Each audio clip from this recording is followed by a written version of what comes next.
Hello everyone, welcome to the next lecture in the course. In the last lecture we discussed and concluded the topic platforms used for remote sensing observations. We discussed about several kinds of platforms and we concentrated more on the satellite based platforms where we discussed the commonly used satellite orbits such as the geostationary orbit, near polar orbit, near polar sun synchronous orbit and all. Also we have discussed how satellites in the near polar orbit can achieve global coverage by staggering the orbital trace the satellite does on the earth every time. By staggering it, we are able to achieve a global coverage. So today we are going to start a new topic called LIDAR. So LIDAR is primarily developed as like a surveying technique in order to measure the coordinates of points, but in recent years, maybe like a decade or two, it has been used very widely for various applications including vegetation monitoring and so on. So it is one of the important topic in remote sensing, but here we are not going to discuss it elaborately, rather we will talk in brief about LIDAR, its principles and so on, and interested users or interested readers can refer to some other sources like some papers I have cited in the lecture slides. During the course I will provide like few other websites which you can look upon for additional information and so on. So all these things you can like look up, those who are really interested to do further research on the topic. Here in this course we will get just briefly introduced to the concepts of LIDAR.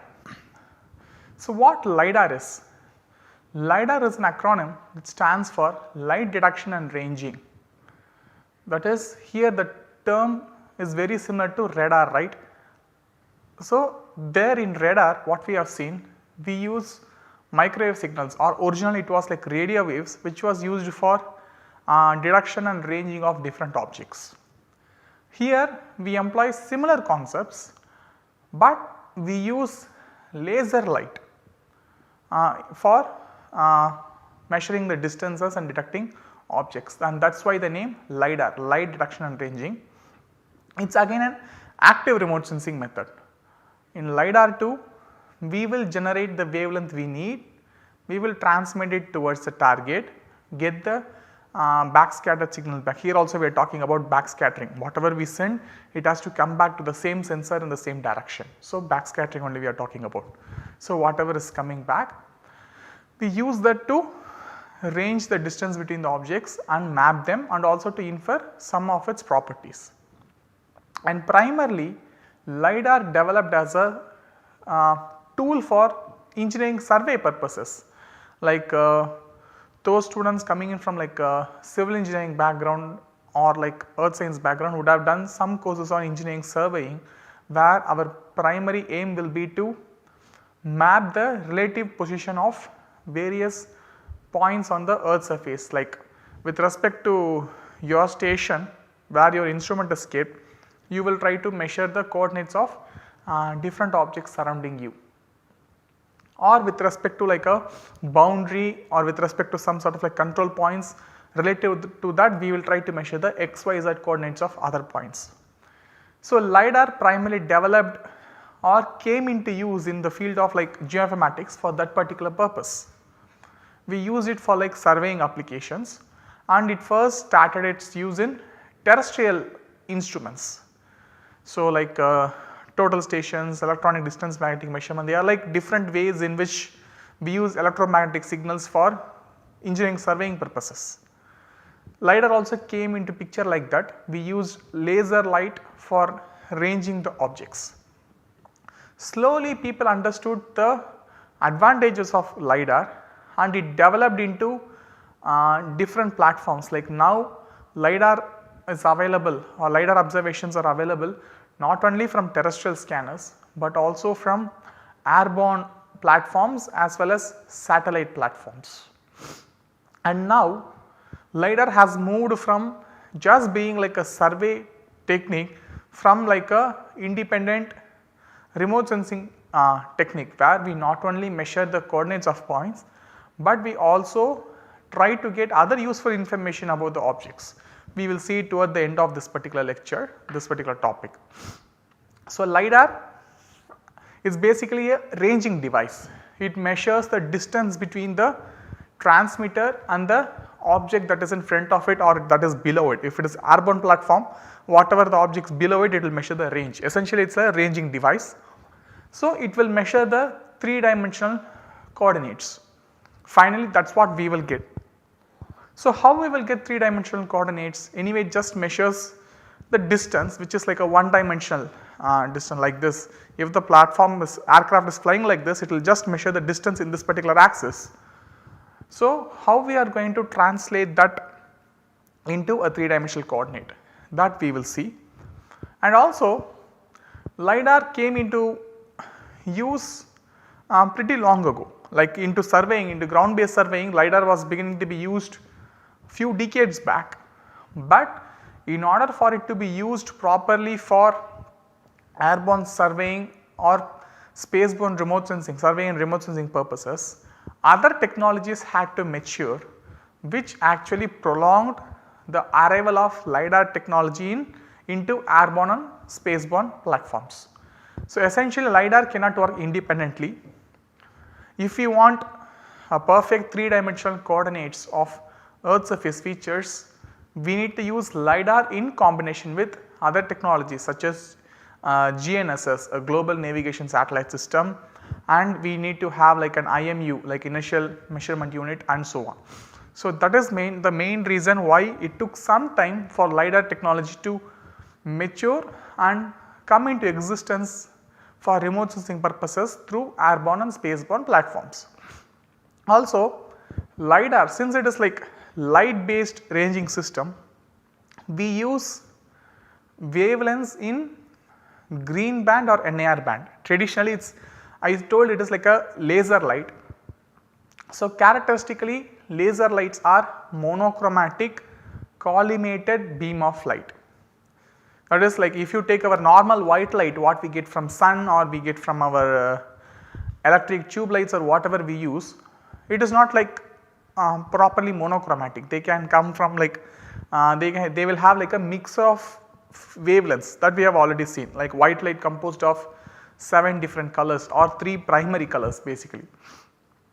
But laser light are monochromatic. So whenever we generate laser light, we will ensure that the light comes out in a single wavelength or a frequency. So practically we may not get like an extremely single frequency, but we will have like a very narrow bandwidth, but for all practical purposes we can assume it to be like a single wavelength. Plus it is collimated beam of light. Collimated means like all the laser pulses that are coming out will be like parallel to each other, will be perfectly coming in kind of like a straight line, like the divergence. Say if you switch on a torch light, the light diverges very fast, right? Whereas for a laser beam, it is highly collimated, the divergence will be very narrow. Like as a example, say if you have like a torch light here, the light may suddenly spread like this. They are non-collimated, divergence may be large.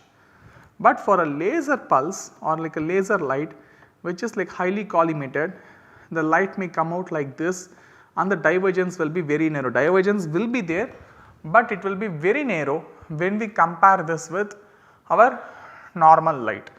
So here we use monochromatic collimated light source, that is laser beams, for as the medium of remote sensing.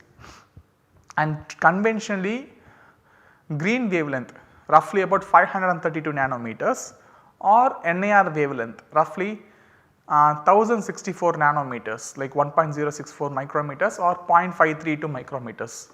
They are like the conventionally used wavelengths for laser remote sensing or LIDAR remote sensing.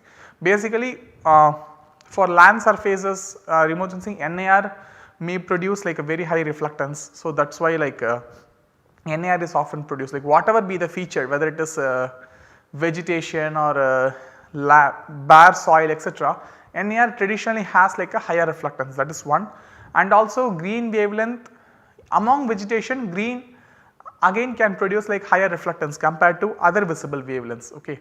So basically green, if you look at like land surface, green or NIR typically has high reflectance among its counterparts. If you look at visible, green will have slightly higher reflectance than others like red and blue visible wavelengths. Similarly, NIR typically has high wavelengths, that is one thing. And in very rare cases, in some selected airborne platforms, 1550 nanometers, which is like a short wave infrared frequency, that is also used. But more conventionally, green wavelength or NIR wavelength is widely used for LIDAR remote sensing purposes. So, how basically a LIDAR system works? We will first start with a terrestrial laser scanner, then we will move on to airborne systems and briefly have a look at spaceborne systems. So, first this picture on the left is a schematic representation of terrestrial laser scanner. Terrestrial means from ground, like the instrument that produces and transmit laser will be fixed in the ground. So, from this particular instrument, it will be sending in short pulses of laser, like while discussing about radar, we saw like radar, the antenna will send in short pulses of radar. Similarly, here also it will send in short pulses of laser light. There are some systems which transmits continuous waves, but not very often used. Mostly we will discuss about this pulsed laser system, but continuous laser transmission is also possible. But for our discussions, we will restrict ourselves to pulsed laser. So, it will send in, or the instrument will transmit short pulses of laser, and whatever object is present in front of it, this pulse will be reflected back.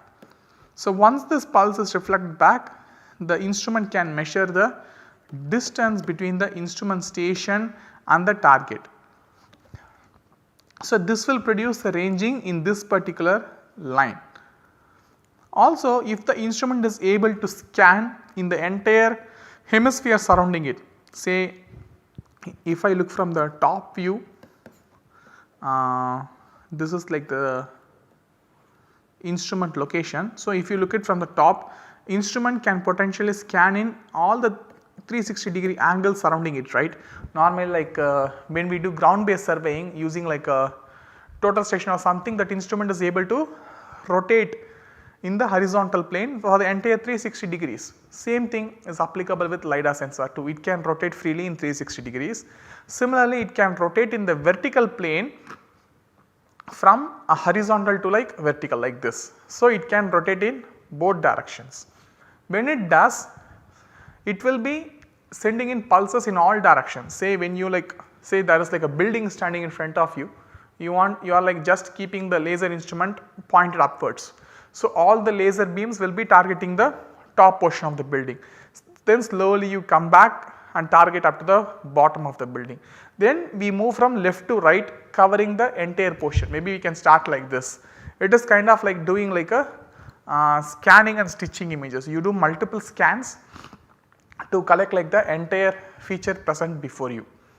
So, essentially this radar system will store information about like the distance and in which direction and which angle the laser beam was transmitted. Like if we know the angle of elevation or angle of depression, like angle of elevation means from horizontal by which angle the instrument was looking up, that is angle of elevation, or from horizontal at which angle the instrument was looking down, that is angle of depression.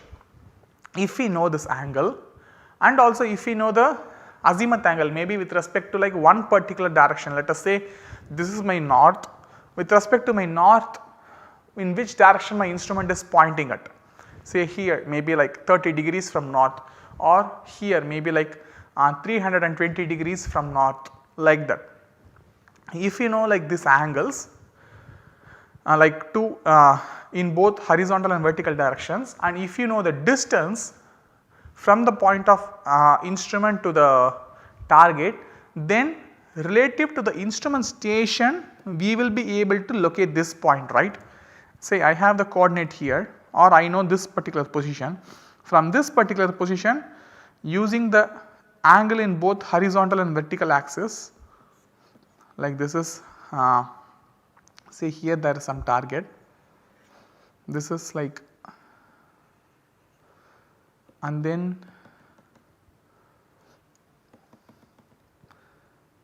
with respect to, say this is my north, or let us say this is my north. So, with respect to this north, what is like this angle? So, treat it, this is in horizontal plane, okay. Say this is, let us say this is beta. So, alpha is like the elevation angle, beta is a depression angle. I know this range, it can be calculated by laser pulse. So, I know two angles, horizontal angle and vertical angle, I know the range. So, with respect to my position, the instrument station, I will be able to locate the target in front of me.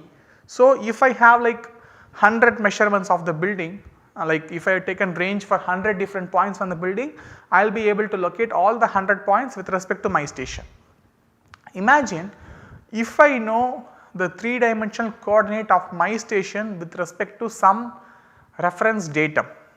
Say in surveying, students who learn surveying will know we will always have some sort of like reference system, like an origin from which we will measure our horizontal coordinates and vertical coordinates.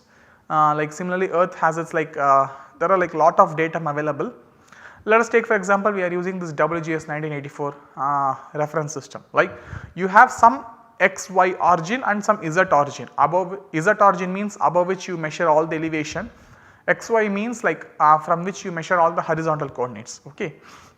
If we know that, and if we know the coordinate of the instrument station using in that particular reference system, then with all the measurements we made, we will be in a position to calculate the 3-dimensional coordinates of all the points that we measured. So, that is why I said LIDAR cannot work independently if your aim is to get like 3-dimensional coordinates of all the points with respect to some reference system. First of all, you need to know the coordinate of your instrument station with respect to the reference system you are working on. Then only from that position you can calculate the relative position of all other features.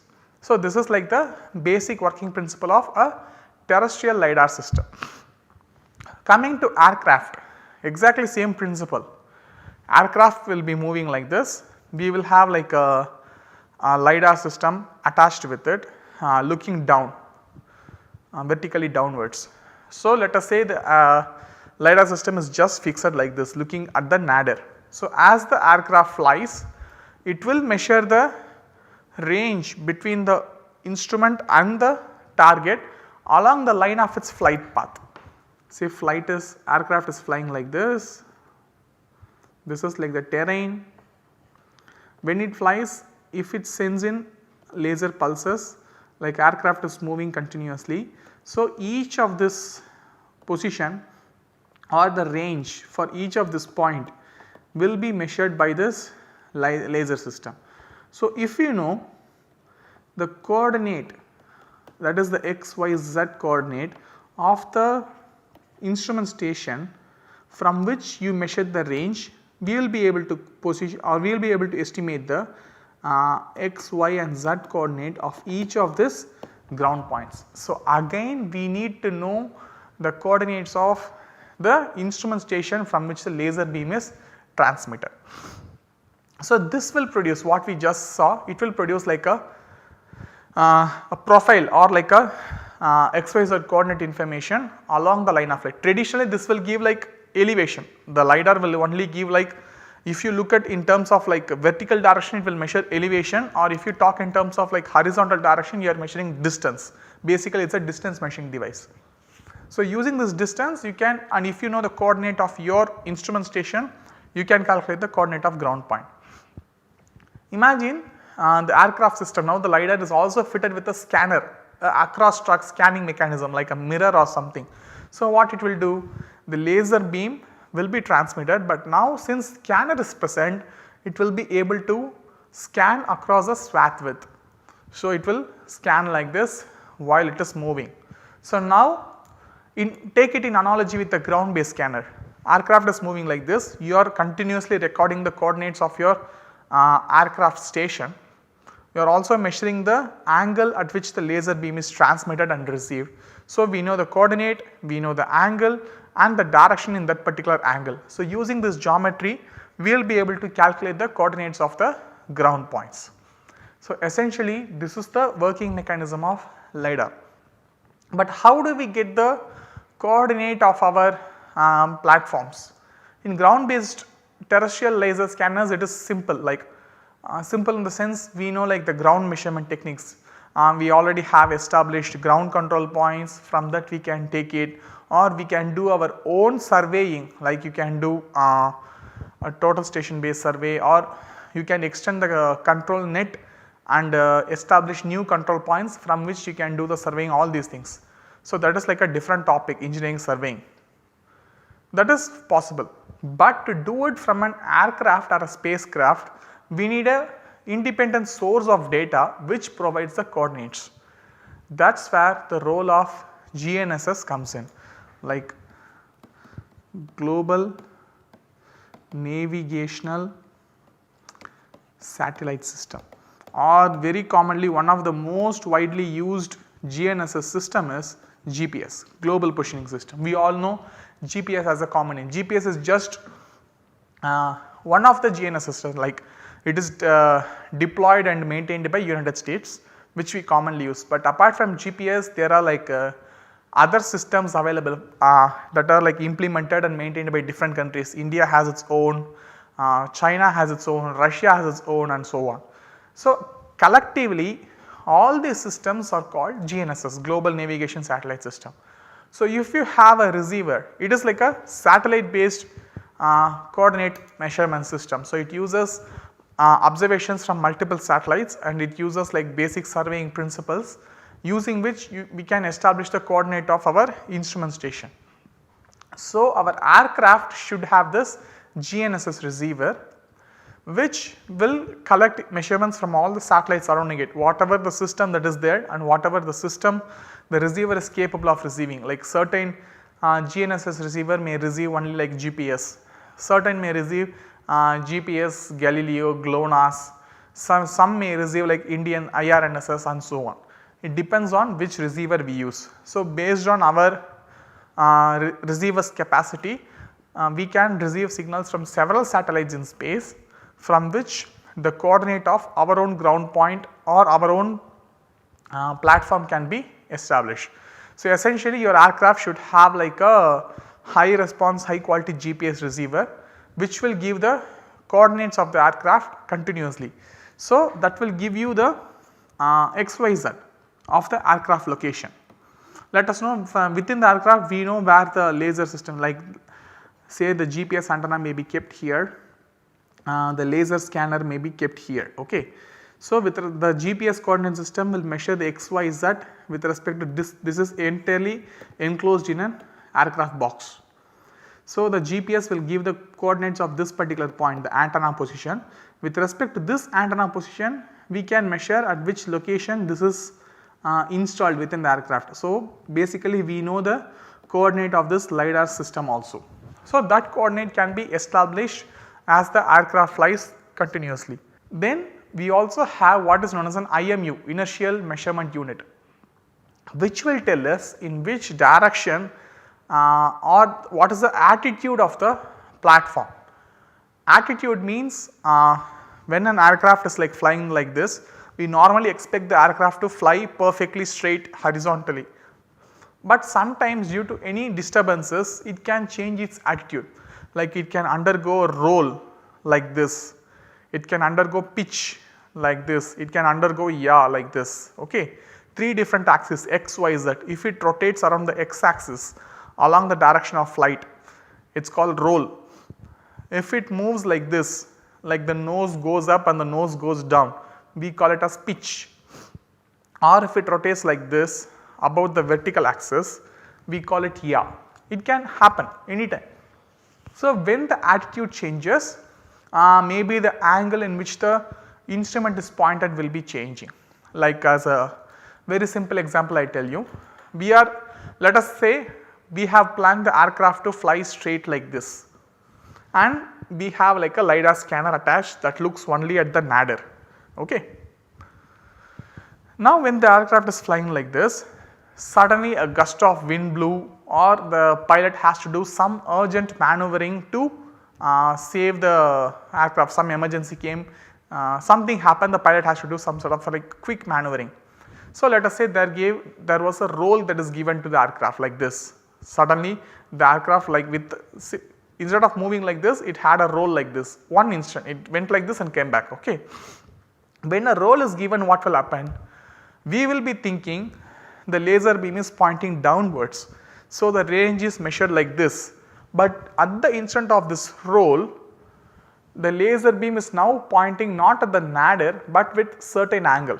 We have to account for that angle of roll if we want to properly establish the ground point at which the distance is measured, right. We need to know the angle of roll from the vertical, then only we will be able to calculate the range. Some range it would have measured, but not the intended point, but some other point, that is also fine. But even in order to measure that particular point properly, we need to know this roll. So, this is not the only case, attitude can change in all 3 axes together, like a plane may completely look like this in 3 dimensions. There can be like a roll, there can be like a pitch, there can be like a yaw. Everything can happen simultaneously, which will totally change the way or change the point in which we are doing the measurement. That is the important, that is the need for having an IMU, initial measurement unit, which will measure the attitude of this aircraft. So, once we know the attitude of the aircraft, we will be able to establish geometrically at which point our system is looking at. Okay. So, by knowing the coordinates, our positions x, y, z, and by knowing the attitude of the aircraft at the time of data acquisition, and by knowing the range, we will be able to establish the distance between each point at which it is being that is being illuminated by the laser light in the ground. This is again the basic working principle of how airborne remote sensing is done, like LIDAR remote sensing from airborne platform is done. Similar concepts apply even to spaceborne systems, like from satellites. It measures the distance, and the satellite also has its own GPS receivers and IMUs. It also has like some sort of stabilization mechanisms in order to keep the beams perfectly pointed downwards and all. So, it is like a combination of different technologies, like all the technologies had to mature. Like measuring your coordinates using GPS from an aircraft is not an easy task. It needs a very high quality precision grade like the GPS receiver. So, everything like matured in the recent few decades. Okay. So, the laser technology was there in the last like 4-5 decades, but for other technologies to develop and mature, it took some time, and when everything came together, we are now able to move the LIDAR system to airborne platforms. It developed quite extensively in the last like 2.5 decades, this airborne and spaceborne remote sensing of LIDAR technology. And also the LIDAR beam will have, like, now let us imagine we know the basics how it works. Now the laser beam that is being transmitted, like I told you, it will have like a collimated beam it will send, like perfectly straight, that is what we will think, but there will be some divergence. So, when it starts, it may start like this, slowly it may diverge, very slowly. Okay. So, this is like the laser beam divergence, gamma. So, each laser pulse, after its like divergence, it will produce like a small footprint on the ground, instantaneous laser footprint. So, whatever be the objects there, that will reflect this particular laser beam back towards the sensor. So, and whatever the objects there, we will be measuring a kind of average elevation, not like average elevation, but it is like whatever is there and how many reflections we receive, the laser system can store this and from which we will be able to calculate the elevation of points. Maybe we will discuss it in detail in the next lecture. So, as a summary, in this particular lecture we just got introduced to a LIDAR system, which is like laser which uses laser for surveying purposes, stands for light detection and ranging, and we also seen the basic working principle of LIDAR system. With this we end this particular lecture. Thank you very much.